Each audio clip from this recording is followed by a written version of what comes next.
let's see. Questions about persisting, not giving up easy, neediness and sets. Insist but not come off needy.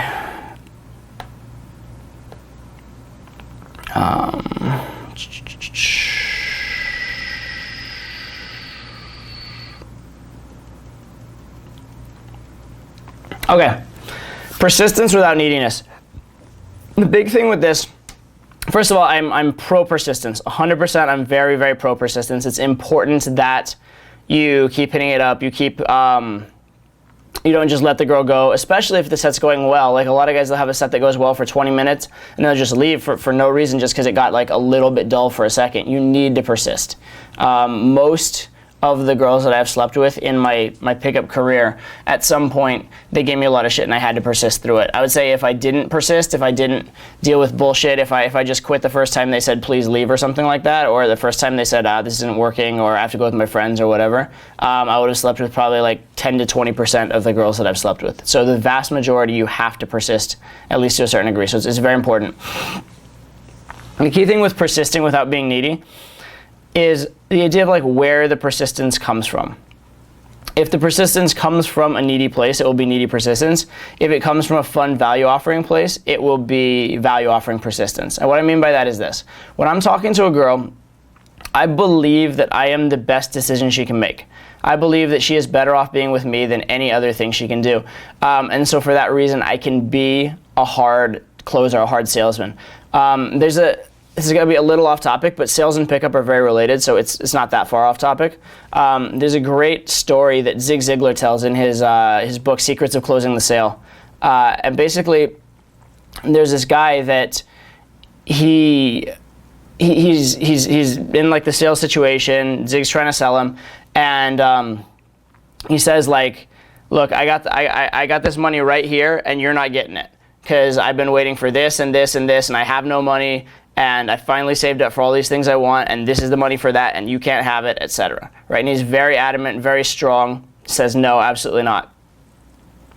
And Zig Ziglar is selling him an item that's actually going to save him money, make him money in the long run. So it's something he really needs, something that would be really good for him, but he buys into his argument of I can't buy it, the money's here, this is all I have, etc. He buys into it, and he just like gives up. Because he'd grown up poor as well, and so he related to it. Gave up, left, didn't sell the guy anything. Then he ended up meeting with that girl's like cousin or that guy's cousin next week, and she said, "Why didn't you sell him something? He's pissed at you. He's pissed at you for like not whatever." And Zig Ziglar goes, "Oh, really? I'll go sell him right now." And she's like, "You can't. He doesn't trust you now," which is really interesting because the fact of the matter is he didn't trust the Zig Ziglar, the salesman, because he didn't push hard, right? Because if your product is that good, if your product is so good they need it, if your product is the best thing for them, and you don't push it on them a little bit, you don't try and show them that it's good, you don't try and like push through a little objection, they don't trust you. It's just like, well, if it's that good, why didn't you try? Why didn't you push harder, right? So the biggest thing you need to have to push properly is you need to have belief in your product. And in this case, your product is you. So the biggest thing that you can do to persist properly is you need to have absolute belief that you are a good decision for the girl. You need to have absolute belief that she is massively better off with you there than she would be without you.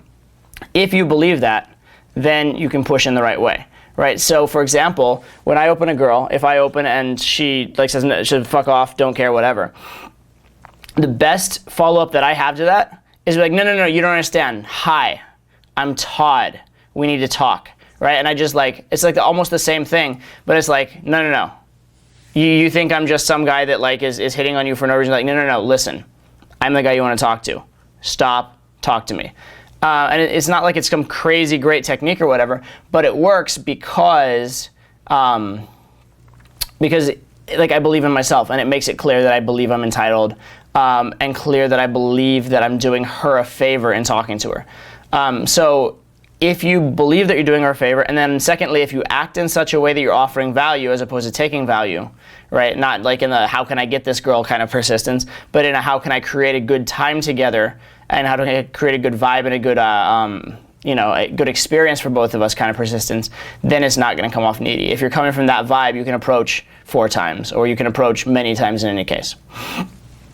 But yeah, it all comes down to that. It's like, am I doing this to get something from you, or am I doing this to give something to you? And if you're doing it to give, you can be persistent. If you're doing it to get, your persistence is needy. The other frame, so to speak, that I would take along the lines of not being needy is the prince has chosen you frame. And this is a frame I really like. For this, imagine like you were the prince in a courtroom, and you see some like peasant girl that's like in some like performing troupe or something, and you decide you would like to talk to her because you think she's hot. Send one of your advisors to go to her and be like, "Hi, the prince has chosen you. He'd like to see you in his chambers," right? And then she comes, and then you probably fuck her. But you're not needy because you had her come see you in your chambers, even though you approached her, so to speak, or you sent someone to approach her.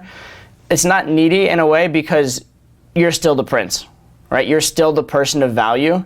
So she's just like happy and nervous to be there. She's not thinking, oh my God, this fucking obnoxious prince guy, what the fuck does he want, right? It's like, oh shit, the prince chose me. So as long as you're from that frame of high value, then you won't come off as needy. But as soon as you're like the little leech, if you were like the little homeless guy, it's like, come on, please, can I have something from you? She's gonna immediately think, oh fuck, this guy has nothing. He needs something from me. This is gonna be awkward and annoying and possibly dangerous, right? That's a whole different story. So you're gonna come from that value offering, that idea that you know you're the best, and then the idea of buying, not selling. If you're in the buyer frame, not the seller frame, then a lot of what you do will come off non-needy as well.